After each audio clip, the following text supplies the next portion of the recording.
Thank you and good afternoon and welcome to our 2019 Price Review Initial Assessment of Business Plans Investor Call. Today we'll update you on the results of our Initial Assessment of Business Plans, the first phase of the delivery of the 2019 Price Review. I'm David Black, Senior Director of Water 2020, and with me on the call today are John Russell, Senior Director of Strategy and Policy, and Aileen Armstrong, Senior Director of Finance and Governance. We started on our journey to the 2019 Price Review with engagement on the challenges facing the sector, and we identified 4 key themes which companies and other stakeholders considered vital to address. These were great customer service, resilience in the round, affordability, and innovation.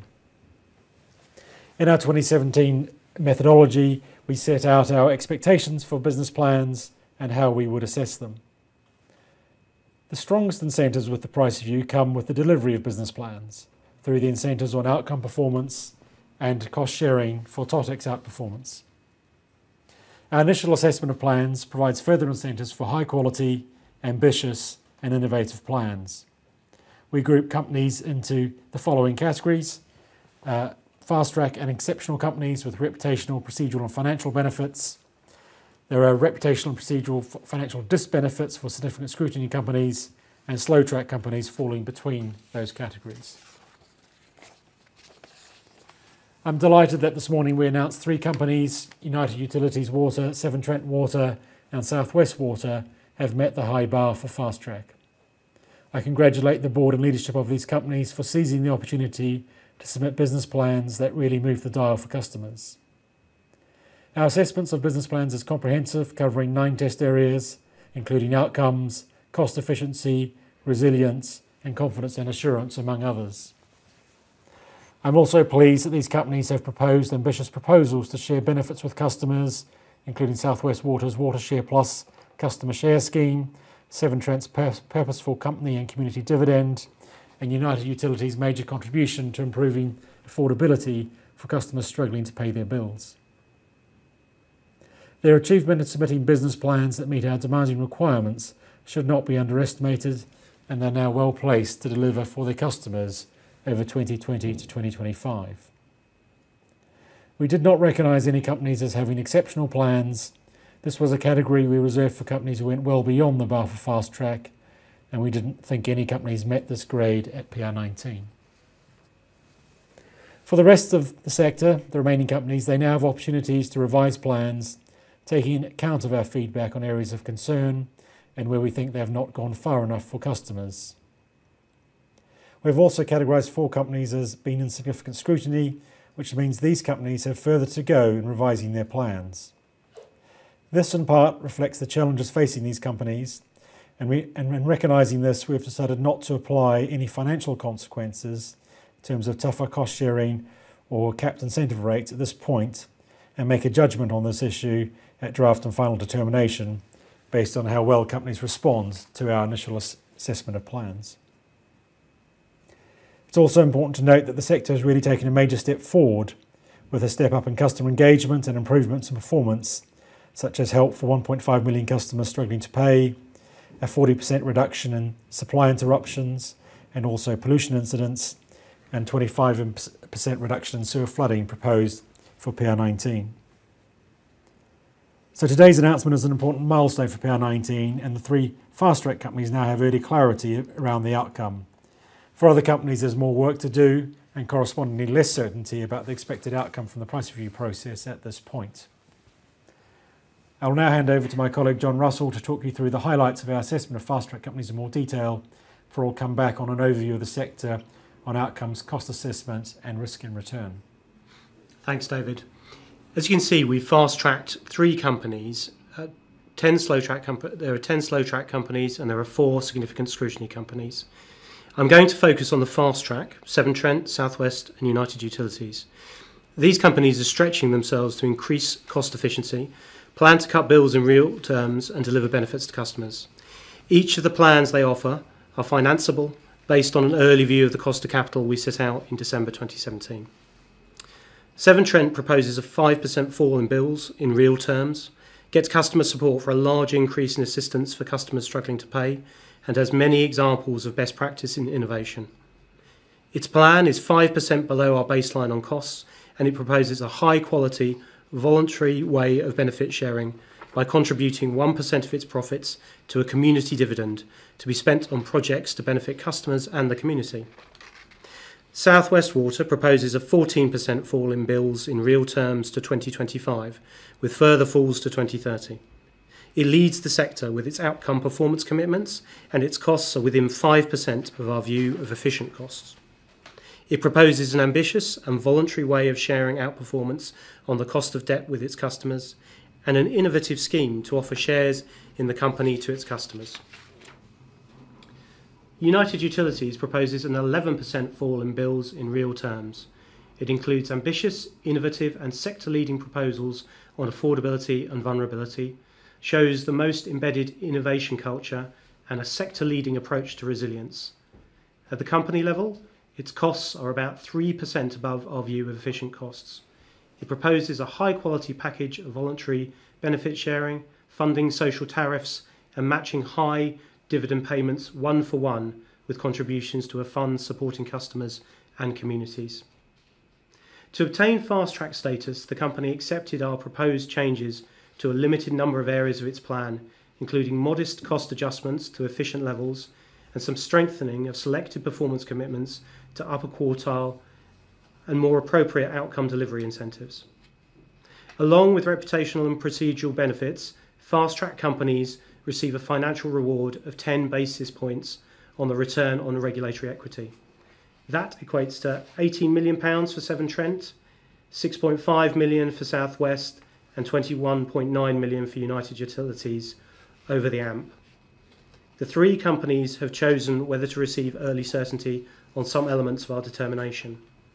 Our early certainty principle was that there would be no changes to our draft determination decision related to the company's own cost claims, no changes to bespoke performance commitment levels, no changes to ODI outperformance and underperformance payment rates, and no changes to ODIs in terms of deadbands, caps and collars. Severn Trent Water chose to opt out of early certainty for a limited number of common performance commitments and out of deadbands for all common performance commitments.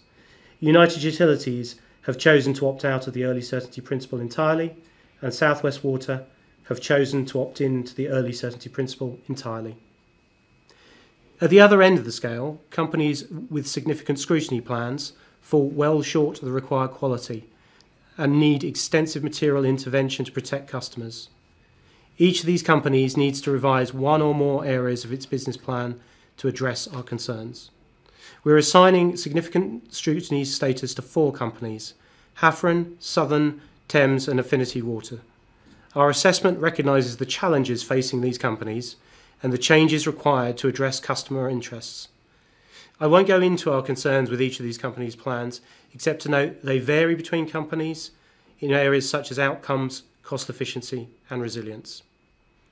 We'll be working closely with all the companies in significant scrutiny over the coming months so that they can address the issues in our plan before we make our draft and final determinations. I'll hand back over to David now, who will talk you through some of the cross-sector insights we have. Thank you, John. As I said at the beginning, we set a high bar for fast track and for assessing the business plans at 2019 price review, and many companies have risen to the challenge, taking a big step forward in areas of their plan. But on the whole, there's still a long way to go for many companies with their plans. In regard to outcomes, companies set outcome performance commitments for key aspects of their service, along with outcome delivery incentives that reward or penalise companies for their delivery. For the common performance commitments, we set out in our methodology that we would expect companies to target upper quartile performance, and where this hasn't been proposed in plans, we've asked companies to reconsider. In reviewing companies' outcome delivery incentive rates for common and comparable performance commitments, we have identified a substantial variation across companies that isn't plausibly explained by evidence of differences between companies. We are therefore requiring slow track and significant scrutiny companies to provide more evidence and signalling that we may intervene in our determinations on ODI rates to reduce unexplained or unsupported variations across companies. We also asked in our final methodology for companies to consider means to protect customers if outcome delivery incentive rates turn out to be much higher than the expected return on equity range for ODIs. Where companies haven't done this, we've asked them to put in place additional protections, such as caps and collars on material individual performance commitments, and enhanced sharing of returns if companies exceed the 3% return on regulated equity for outcome delivery incentives. In terms of our decisions on the fast-track companies, this provides an indication of what draft determinations are likely to look for these companies. So I would highlight three aspects. One is that we've asked companies to include a common performance commitment on vulnerability to harmonise the proposals across companies that they've made on increasing the number of customers on their priority service register and to check the validity of names on the register. We've also included enhanced sharing rates if outperformance was beyond 3% return on regulated equity, and we're intervening in ODI rates where an ODI is materially out of line with the rest of the sector. On costs, in our final methodology just over a year ago, we set out a strong challenge to companies on cost efficiency. We noted that TOTEX and outcomes have delivered significant gains in other sectors, with early evidence of gains in the water sector too. So we were looking for companies to take advantage of this flexibility in their business plans, with the confidence that the companies that did so, companies would be able to find themselves to deliver both lower bills and improved services for customers. We've raised the bar on our challenge on costs to reflect the benefits of TOTEX and outcomes and the second generation of retail price controls. We're using comparative benchmarking based on a historical upper quartile with a frontier shift of a 1.5% efficiency gain per year to set wholesale water and wastewater base costs. This compares the use of historical upper quartile without any efficiency frontier improvement in the 2014 price review. For retail residential costs, we're setting costs based on forward-looking upper quartile costs compared to average historical costs at PR14. For enhancement costs, we estimate using a range of approaches, including bespoke econometric models and shallow and deep dives for specific cost areas. For around 30% of enhancement costs in business plans, we were not persuaded by the evidence in company plans and asked companies to reconsider or to provide further evidence of efficiency or need for expenditure. I would note at a sector level, the difference between our view of efficient costs and companies' view is around 7.9% for wholesale base costs. And this compares to around about 7.3% at an equivalent stage in the PR14 process. So I'm pleased that we've set out that we wanted a step change in costs and that our initial assessment sets out that companies are following through on this challenge and that several water companies have really stepped up, both fast-track companies but including some others like Portsmouth Water, to really improve efficiency. We want all companies to benefit. All customers to benefit. So we've now set out actions to support this and ensure that the remaining companies step up in efficiency too. On the cost of capital, we ask companies to submit business plans based on our early view of the cost of capital or to provide compelling evidence for a higher number. We are pleased that 12 out of the 17 companies have used our early view of the cost of capital in their plans and provided board assurance statements that confirm their plans are financeable on this basis. The remaining companies submitted various levels of evidence in support of their case for a different cost of capital, but only Portsmouth Water has convinced us that it has a different cost of capital and that this is justified and supported by its customers. At this time, we have not updated our view on the cost of capital, and we will continue to use the December 2017 view for our early draft determinations for fast-track companies, and we'll publish an updated view on the cost of capital in July when we publish our slow-track draft determinations. This will set out, and then we'll set out a final position and at final determination. Back and balance, so we consulted on some changes to our methodology last July to better align the interests of company management investors with customers. As part of this, we asked companies to propose outperformance sharing mechanisms to share the financing gains from high gearing with their customers, and we also set out some factors that companies ought to take into account when setting dividends and executive performance pay policies, and that these policies that they improve transparency in these areas. And we also set out scenarios we wanted companies to model to assess their financial resilience. So we've seen the sector take some steps to address the requirements we set out last July, including on dividend policies and on executive pay. However, most companies need to do more in these areas to make sure the incentives for their owners and executive teams will deliver the best outcomes for customers. We note that most companies have put forward gearing up performance sharing mechanisms where they're relevant, and that some companies have taken steps to ensure their financial structures will be resilient in the long term. Where companies have not adopted our mechanism, we will require them to do so. And where companies have exhibited more limited headroom in their actual financing structures, and they continue to expect that evidence that they present on financial resilience will be subject to greater scrutiny by us. Direct procurement for customers. As part of PR19, we've developed a new approach to delivering large infrastructure projects, which we call direct procurement for customers. This gives companies the opportunity to promote innovation and reduce costs by competitively tendering for third parties to design, build, finance, operate and maintain schemes. We're pleased to see United Utilities take advantage of this approach for their Manchester and Pennines Resilience Scheme, with a whole life TOTEX value of around £760 million, and Thames for the Deepham's water reuse scheme, with a whole life TOTEX of around £500 million. As part of the revised business plans, we're asking several companies to reconsider the use of DPCs when they return with the revised business plans. So those were the key points I was wanting to highlight from our decisions this morning. In terms of the timetable from here, fast-track companies will receive an early draft determination on the 11th of April.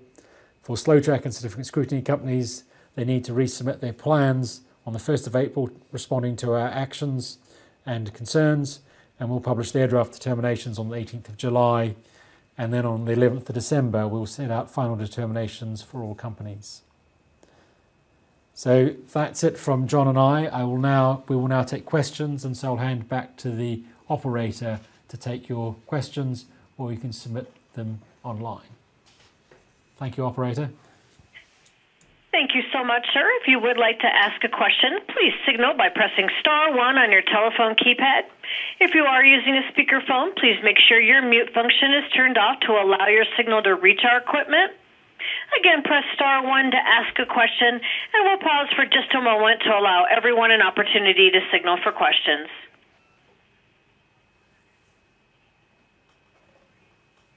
And we'll take our first question from Ian Turner with Exane.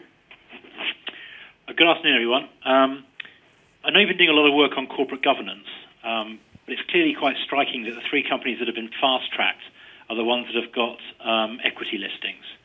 And I know that back in the days of Sir Ian Byatt, when companies were taken over, he was very keen to try and find a way of maintaining those equity listings, as he felt that it was a useful part of the governance of the companies. And I wonder if you've given that any thought as part of this process. So in terms of the outcome of the IAP process, I think it's important to note that yes, there are 3 listed companies that have been fast-tracked. Obviously, it's a very limited sample. There's 17 companies in total, only 3 listed companies. So I think we need to be careful not to read too much into the results. But we do accept the point that you make around the importance of the principles around board leadership and governance, and we have been taking action in that space to improve those for all companies. So we do think that there are important lessons for the rest of the sector, but there are alternative ways of implementing those other than via the listing process, as you note. And I think the only thing to add, just in terms of revising the board leadership, transparency and governance principles, is that we do acknowledge that we've got different ownership structures in the sector. And, one of the aims of those principles is really to ensure that the regulated company is focusing on the right things, no matter the ownership arrangements. Thank you, Aileen.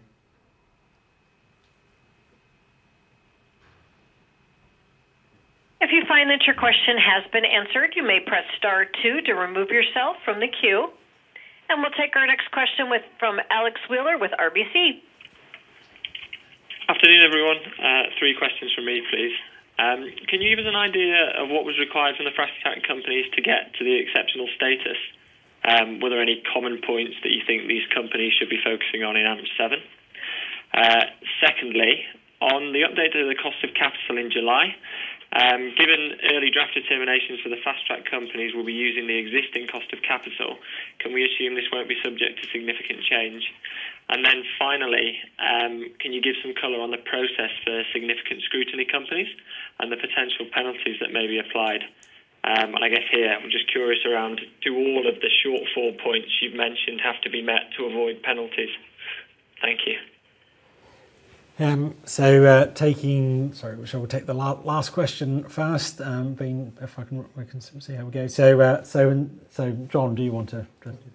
Okay, sorry. Okay. So in terms of the penalty, so we are expecting companies to make, in terms of the significant scrutiny companies, what we've said is that the potential penalties were tougher cost sharing rates, so lower potential gains from cost outperformance and a higher proportion of cost underperformance, and the potentially to cap bespoke outcome delivery incentives to not to allow any outperformance.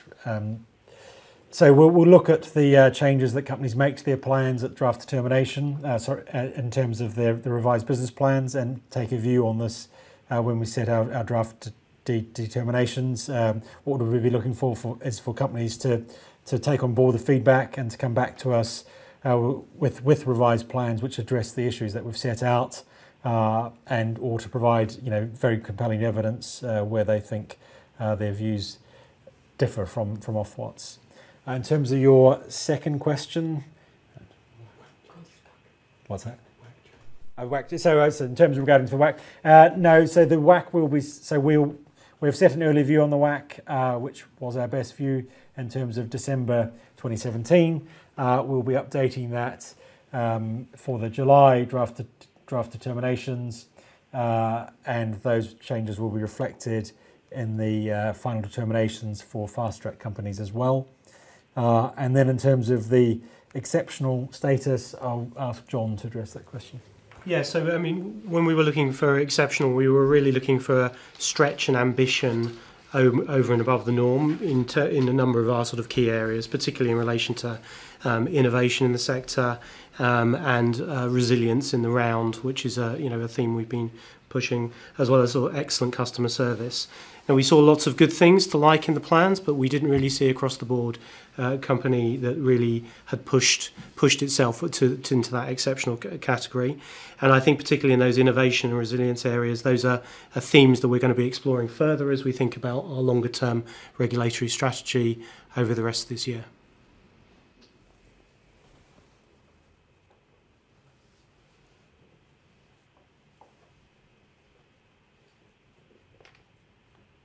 Our next question comes from Lakis Enners of Agency Partners. Hi guys, it's Lakis here. Two questions for me, one on efficiency and the other one on cost of capital. On efficiency, I'm looking at your table at the back of your summary of test area assessments, page 129, and I get there that your industry aggregate view of costs is 15% below the business plan submissions. I think you mentioned something like 7.9 in your presentation, or have I misinterpreted that? Just wanted to confirm that that is the table I should be looking at. And my real question is that looking at the listed companies' costs, business plan submissions versus your view, all of them are about 3.5% above your view, which says that if they perform in line with their business plan, there ain't going to be any TOTEX incentive gains, just penalties, and zero if they perform in line with your view. Is that a correct interpretation? So on your first question, Lakis, so I think the table you're looking at is the table for TOTEX costs.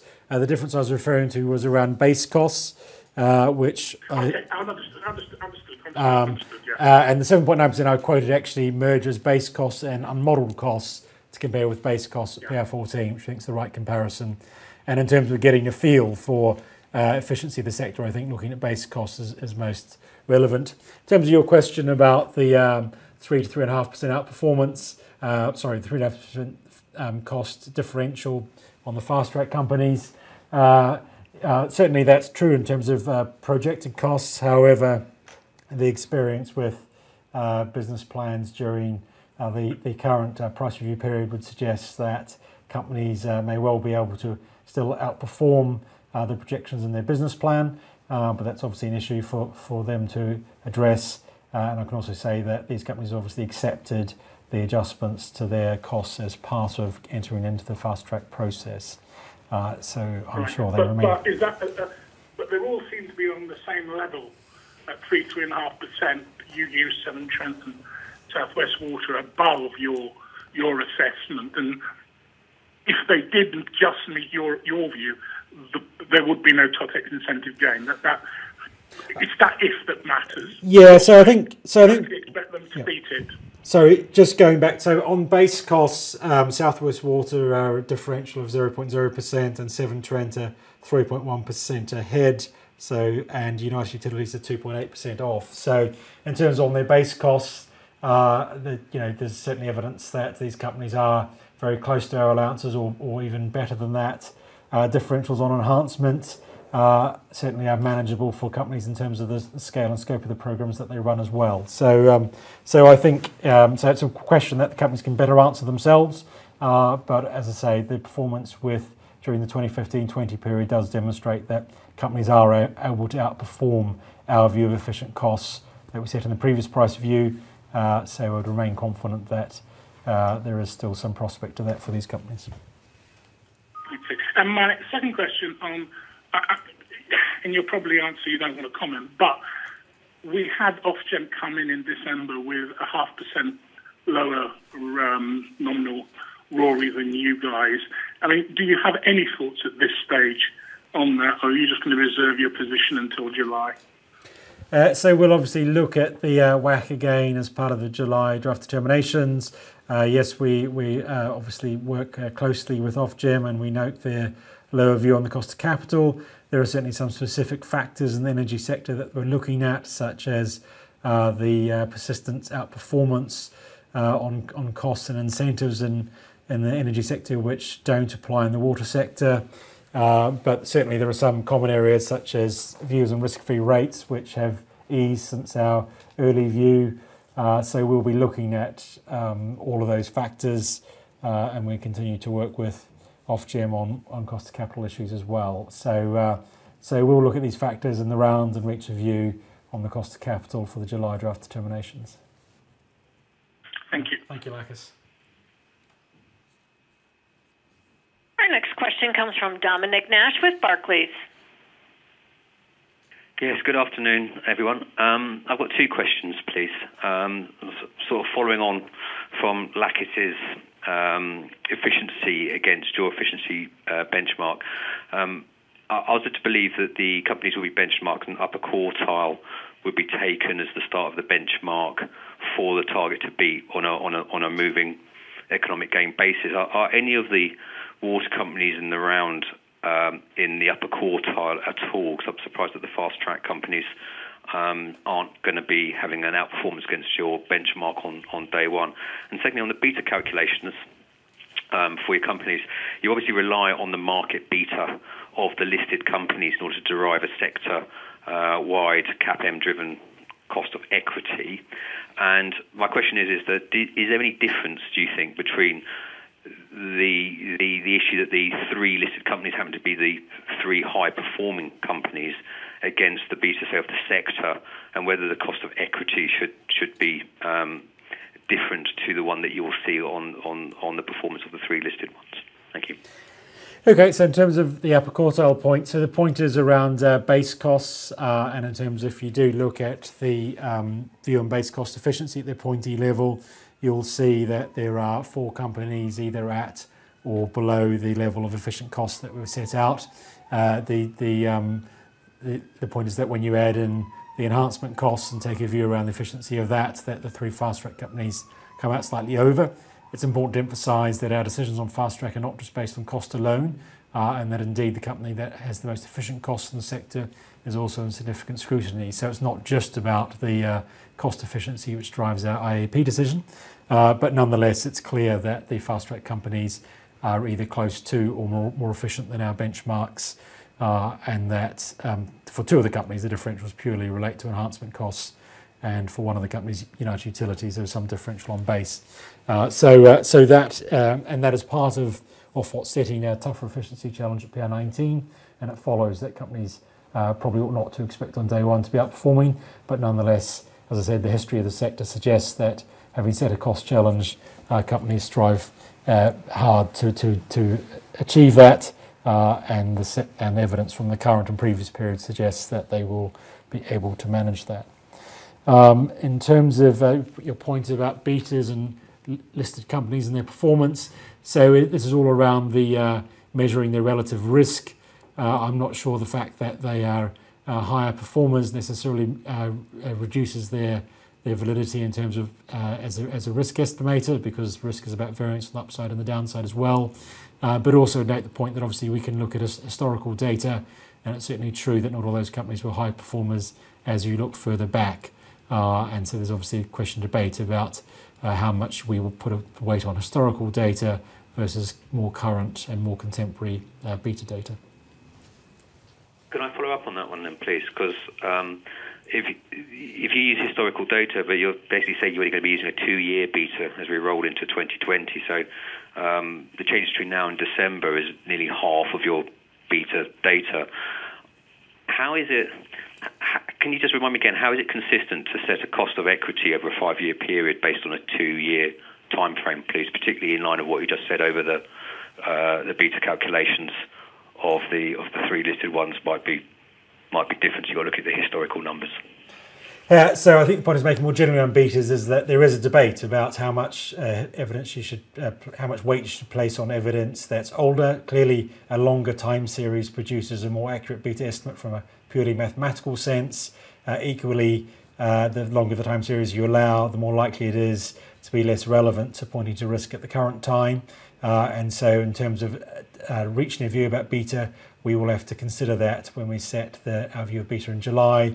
We don't work instantly, so we'll be obviously looking at data from around around March, April this year. So most of the data is still going to relate to the period prior to our announcements of fast track status for these companies. So I don't see that there's a significant issue there, Dominic, but it is something we'll certainly look at as part of our view when we reach our view on the betas and on the cost of capital. Great, thank you. Thank you. We'll next hear from Fraser McLaren with Bank of America. Good afternoon, everyone. Just one question from me, please. You've mentioned the elements that won't change for the fast-track companies between now and the final determinations, and you've remarked on the steps to confirm WACC. But can you just remind us, please, what elements and benchmarks could still change, please, over the year, particularly as many of the companies who are not fast-tracked still have to resubmit their plans, clearly? Thanks. Yes, good question, Fraser. So our view on cost allowances, our view on base cost efficiency and on efficiency of enhancement remains open, and so as we get more data on that, we will finalise a view on that later in the year. And similarly on outcome performance, commitment levels also remains open at this time. So the early certainty principle applies to only specific elements of the determination at this point in the process. Many thanks. Thanks. If you would like to ask a question, as a reminder, it is *1, and we'll take our next question from James Brand with Deutsche Bank. Hi, 2 questions, please. The first is on the sector as a whole. I remember that after you presented your kind of framework documents, I remember a comment being made that if companies were not fast-tracked, that they would find the review process extremely challenging, and it sounded a little bit ominous. And at that point, I think the view of most people was that, therefore, a more substantial number of companies would be fast-tracked. So I was just wondering how we should view the sector as a whole in light of that. Should we be expecting the vast majority of the sector to have an extremely challenging and difficult review process? And does that signal that the majority of the sector is just not rising up to the mark that you expect the companies to be hitting? And secondly, just wondering whether you could talk a little bit about what the benefits of being fast-tracked are, at the last review, there was an uplift to the base return, which obviously is also going to be the case for this review. There was also a greater retention of any TOTEX outperformance. I'm not sure whether that has been determined yet for this period, but if you could just comment on whether there's any guidance you could give on that. And then the third benefit was that, by and large, I think you took the ODIs last time round, and companies broadly that were fast-tracked just kept their ODIs largely as proposed. I can see from some of the documents that you put out today that there are quite a lot of adjustments being proposed to the ODIs for 3 companies. I was just wondering how substantive we should view those changes, or whether you've, by and large, left the ODI proposals intact. Thanks. Okay, so in terms of the challenge of PR19, I think we've been clear all along that we saw the PR19 process as raising the bar for the sector, as being challenging, but we've also said all along that we think the ingredients are there for companies to do much better. So I think at the start of the exercise for developing our approach to the price review, we identified relatively low productivity growth in the sector in the preceding years, issues around the lack of innovation, and so we are very keen that those are addressed in PR19, and so we have raised the bar for companies, but we've also, we think, enabled higher performance through the adoption of TOTEX and outcomes and more flexibility for companies. So we do think it's within their power to improve their performance. I think it's important not to judge the overall quality of what the sector's done in terms of the number of companies that are fast-tracked. I think we do see, there are certainly lots of good features and business plans that are not fast-tracked. So we're seeing, for example, the commitment to a 15% reduction in leakage across almost all companies, which is certainly a major step forward. So that's as much as been delivered by any company in the current AMP period. So there's some real steps forward by companies. Similarly, on cost efficiency, we've talked about in this call about the increased cost efficiency that we're asking from the sector, but equally the fact that the cost delta at this point in the process is similar to last time tells us that the sector has stepped up. So there's quite a lot of positives coming through. I think in terms of the numbers of companies that get to be fast-tracked, this is always going to be an inherently limited number. So some of our measures, such as cost efficiency, are measures of relative performance. When you're setting an upper quartile challenge, it's unlikely that you'll get for example, much more than upper quartile of companies that are going to qualify as efficient. It's possible, but are less likely. So I think the fact that we've got 3 companies covering around 30% of customers is, I think, still a pleasing achievement. It would be nice to have more companies across the line, but I don't think we should take that as a reflection on the whole, as in terms of the progress by the sector. In terms of the challenges for those companies, you can see that from what's set out on the material put on the website. And so not all of this is just about costs or outcomes. We've put quite a lot of effort into reviewing companies' positions on resilience, things like innovation, things like how they've taken into account their past delivery in terms of driving their future plans. And so we do think there's quite a rich set of material there for companies to look at and to draw into their business plans and in terms of their approach to PR19. Definitely, I think some companies do face a major challenge on their business plans in terms of their current levels of efficiency or stretching outcomes. But I think you can look to the fast-track companies and see that they have been able to reach the bar in the round, and that gives us quite a lot of confidence that other companies can get there as well. I think on your point in terms of interventions into the fast-track plans, they have been relatively limited, but there were in some cases where we have, in terms of upper quartile performance commitments, where we've said, for example, that we're expecting on water supply interruptions all companies to get to a forward-looking upper quartile measure, and both Severn Trent and United Utilities needed to adopt a tougher performance commitment in that area. Similarly, there were issues around sewer flooding for United Utilities. So there has been some adjustments. For South West Water, we've asked them to adopt a special bespoke penalty-only performance incentive around reaching a 4-star rating on the Environment Agency's performance, which we think is important to address issues around their historical performance on the EA's star rating system. So there are interventions that we've made, but in the round we think these plans measure up well. And that those changes will have an impact on both the upside and downside of RORI. we'll be able to give details on that when we publish the draft determinations, when we work those through our model. Thank you. Thanks.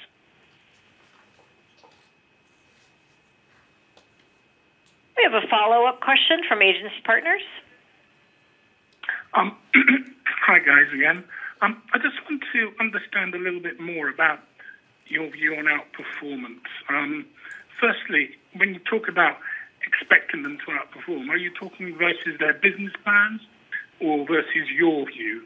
And also, would you expect differential outperformance, so that, for example, the listed companies that are 3% ahead on TOTEX of your baseline versus the industry 15%, would you expect them to outperform less versus their business plan than the industry? I.e., they'll only outperform by 5%, where the industry will outperform by 15%, or that it's a blanket thing that the list, they're all outperformed by 10% or whatever. Just want to understand a bit more about this concept of yours about expecting outperformance. I think it's quite important.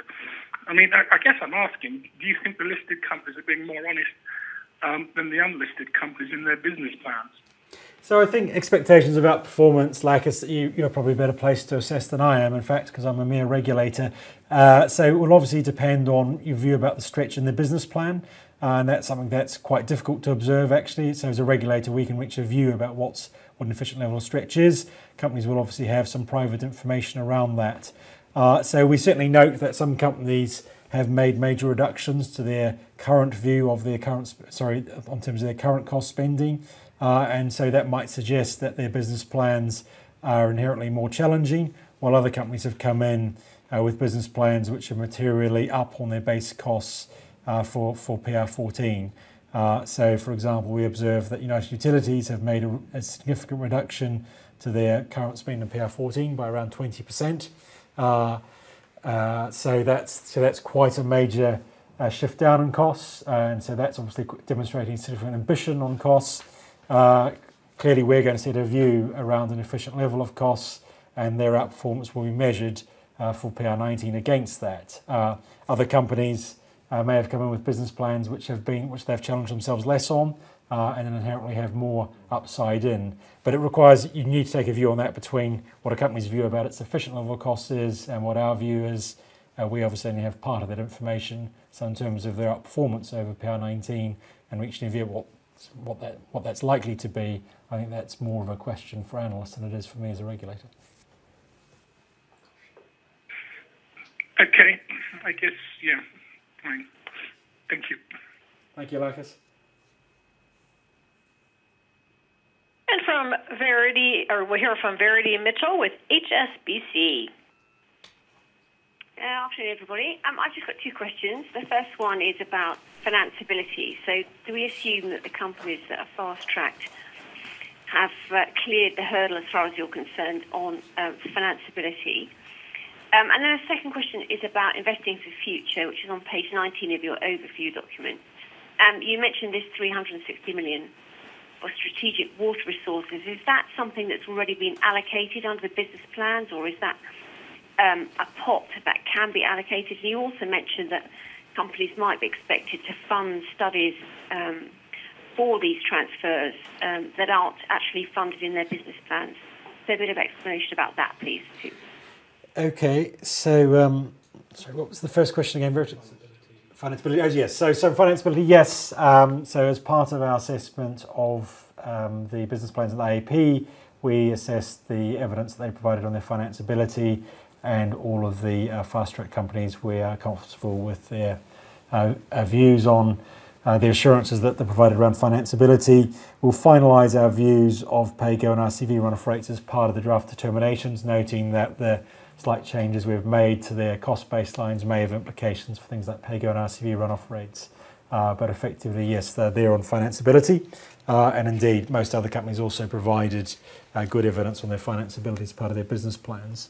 In terms of the £360 million of funding, so what we did see across the South East is that a number of companies put forward proposals to bring forward water resources from a whole variety of schemes. such as from effluent reuse to water transfers.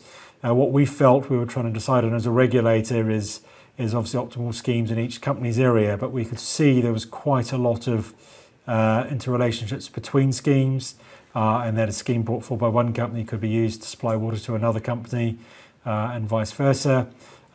We also were concerned that in terms of major schemes, that under the current water resource management planning framework, companies were tending to identify one option and then do feasibility work around that. For very big decisions where there's multi-billion pounds infrastructure investment being made, we thought it was appropriate for companies to look and bring forward multiple schemes, and so therefore we've taken the step as a regulator to allocate additional funding to companies, and that is reflected in our views of costs for the IAP, and that will allow companies to bring forward multiple options. And we've also asked them to propose to Ofwat in terms of the revised business plans, appropriate gates for taking forward those options. So there are schemes like the North-South Transfer, the Abingdon Reservoir, and other water schemes in the southeast that we'd like to see taken further forward by the sector. None of these schemes they were looking for. Some of these schemes were not looking for decisions in PR19, but the idea is that we have shovel-ready projects for PR24 and have more confidence that we've got the right information in front of us to make a good decision. Thank you.